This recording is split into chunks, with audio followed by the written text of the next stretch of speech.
नमस्कार मंडळी. आणि जयंत्यक्रमाच्या छोट्याशा भागामध्ये तुम्हा सगळ्यांचं अगदी मनापासून स्वागत आहे. हे काय तर लाल लाल चुटुक असं चेरीचं फळ. कारण आता जून महिना इथे चेरी पिकिंगचा असतो, त्याचाच मोसम असतो. जसं मे महिन्यात स्ट्रॉबेरीचा होता आणि आम्ही त्या शेतात गेलो होतो. या शेतात आम्हाला जाता आलं नाही, तरी मैत्रिणींनी हे माझ्यासाठी खास भेट म्हणून आणलेली आहेत. आणि या फळाचे गुणधर्म मला कळल्यावर तर मी याच्या प्रेमात पडलेली आहे.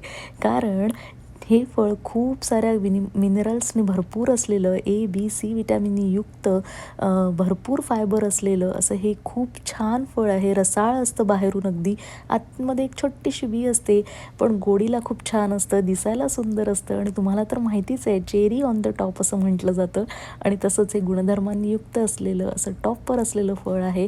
आणि त्यामुळे जेव्हा जेव्हा तुम्हाला हे मिळेल तेव्हा नक्की ट्राय करा. आणि आजकाल सगळीकडे सगळी फळं मिळतात, त्यामुळे सीझनल फळं खावी म्हणतात, तर जेव्हा येईल तेव्हा नक्की खा आणि ट्राय करा आणि मला कळवा. बाय.